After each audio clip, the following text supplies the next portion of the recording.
You know, if they don't got me number one, then that's their opinion. But I still rank myself number one pound for pound in the world. One day you like, all right, I hit my ceiling. Then there's a ceiling after that. You break through the ceiling and you're like, oh man, there's another ceiling up there. I'm gonna go try to break through that. Is that last ceiling Canelo Alvarez? That means big fights are being made. Guys are coming together. They're saying, screw the politics, screw the promoters, screw everything. Let's make it happen. I said before, the big, talented man will always beat the small, talented fighter. But Terence Crawford is not small. Terence Crawford is a big guy. Sitting on the ropes, shaking his head, is not how he wants to end this fight. Crawford gets up! What a shot! I feel great. Never smoked, I never drunk, so my body is well preserved. Does anyone really look at Bud Crawford and his recent performances and think he's slipping in any way? Do his reflexes look shot? Like nothing about that is true. And do they hand it up? I do what's necessary to get the job done and secure a victory. And I feel like in the Canelo fight, I would do everything within my will and my power to do the same. Bud Crawford is one of the best I've ever seen on the gloves.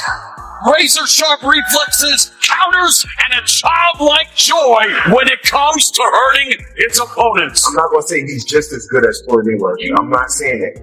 But he has some of the same tricks defensively as Floyd Mayweather had. Crawford's fights are like chess matches where he carefully dismantles his opponents piece by piece. His ability to switch stances seamlessly from orthodox to southpaw creates endless problems for his opponents and keeps them off balance. His sharp jab, precise counters, and ability to control range make him a puzzle that few fighters have been able to solve. If he's switching back and forth, he's trying to figure out. But once he stays in that southpaw stance for 2 or 3 straight rounds, he got you. Keep digging in his ass every round.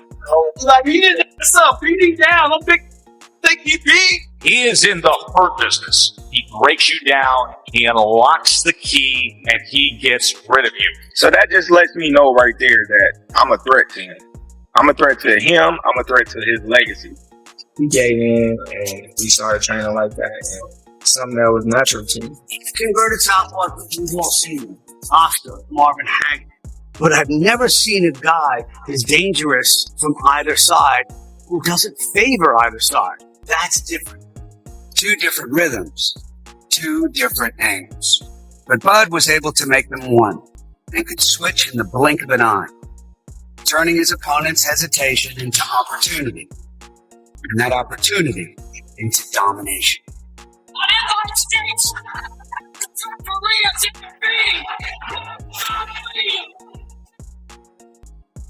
I think boxing-wise, he's going to give Canelo fits. Terence Crawford is the best fighter in the sport.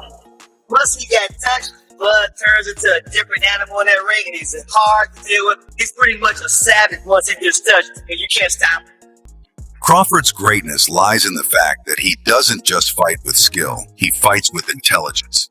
His ability to switch stances seamlessly makes him a nightmare for opponents, forcing them to adjust to 2 completely different styles in the same fight. Oh, nice uppercut from Crawford. His best punch. A little short left-handed uppercut. He's a little stronger, and he's easily hit. He's very easily hit, very easily.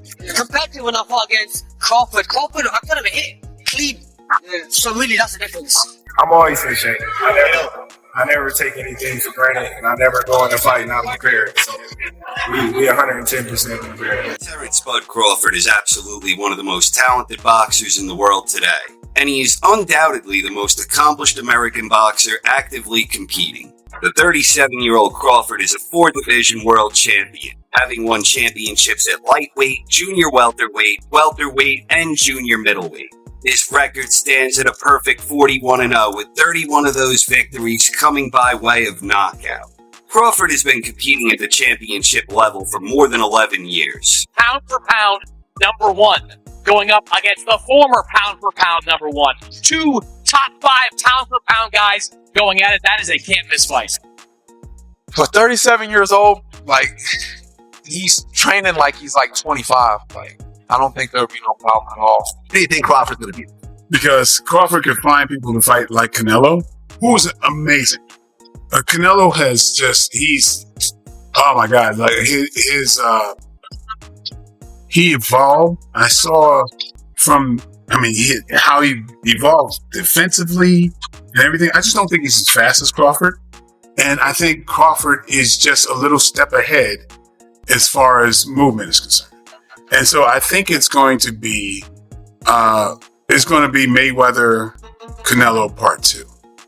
That's what I think. I wouldn't be here if I didn't feel like I had a chance, and the fight wouldn't be made if the people didn't think I had a chance. So that's why it's one of the biggest fights, in the last decade, that can be lined up. It's a great opportunity. It's a great chance for the team, man, to show them, how far we've been grinding in the gym and how far we've been grinding for all the years to get to this point. I'm excited. I know Terrence is excited. I know the rest of the team is excited. It's going to be a landslide. It's going to be a landslide. People probably get upset at me because they think I'm disrespecting Canelo. I'm not. I just know what's my heart. This is the best Canelo we're going to see in 20 years of career.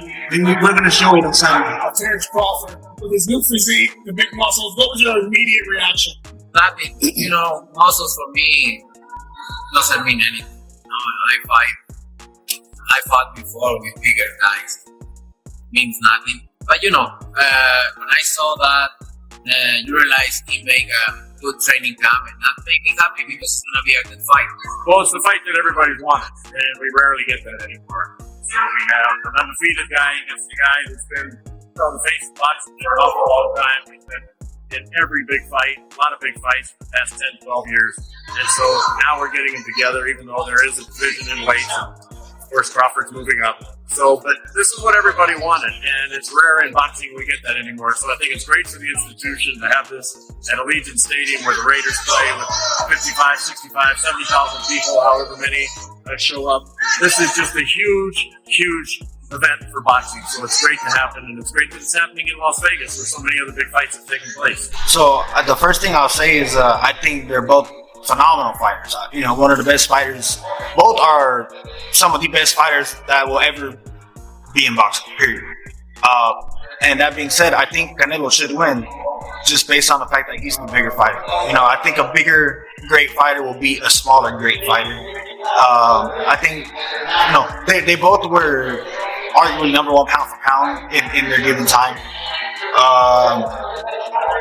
I just think Canelo just has a size advantage. He's quote unquote struggled against bigger fighters.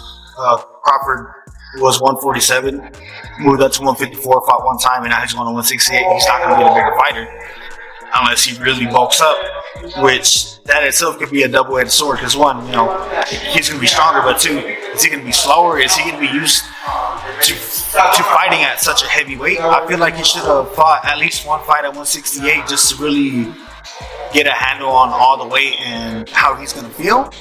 I think it's going to be a very competitive fight. I don't think there's going to be a knockout, if I'm being honest, but I think that Canelo's going to win. He's only 34, but he's an older version of himself. And you see this a lot with guys as they age. You see less and less knockouts. Manny Pacquiao in the main event. He used to be an offensive destroyer, stopping everybody. And then he got a little bit older and he stopped stopping guys. He still hurt guys, still drop guys, but he would go the distance more and more. I think we're seeing that with Canelo, this version of Canelo Alvarez. But he's still a true 168 pounder. He's still got very fast hands. He's very explosive. He is a good puncher. He knocks all these guys down, so obviously he has the respect to hit bigger bodies. He's fought as high as 75. So he's definitely going to have that size advantage. A guy like Crawford is coming up so many weight classes. And it's not like he's coming up from his first weight class. He's coming up from his third, fourth weight class, so then he's jumping weight class. So the size difference is going to be there. They got different size structure, like body structure, like bones. Crawford's got to be really careful, even getting hit on the arms and the shoulders and the hips, where we've seen Canelo actually damage guys. Look at the Callum Smith fight, just punching him in the arm. So they're really dead at that left hook, which is his best weapon. So that's where that comes into play in terms of the size. Even though Canelo isn't that knockout puncher like he used to be, or a guy who gets stoppages, he's still much bigger. And he gets. You put Canelo on his back foot, he's a different fighter.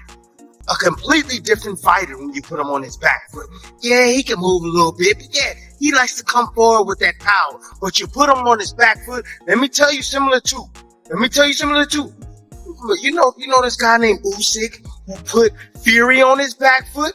Yeah, push the pace on him. Yeah, with volume, feints. Put Canelo on his back foot, Crawford. That's what you gotta do. You gotta put him on his back foot. Hell to the damn yeah. That's how you get it done, man. That's one aspect that you gonna have to do. And hey, I would advise you to do it as early as damn possible. Do it as early as possible, because guess what? If you do that, you're gonna get control right away of the judges, right? They're gonna be looking at you. You're gonna dictate the pace. You're gonna dictate the flow of the fight. You gotta have him react to you, not you reacting to him. That's how you gain control of the fight real quick, real soon. Get active with that jab.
We'll see what happens. About the work with Boots, did you work together one time? Was it over multiple days? And how was the work beneficial?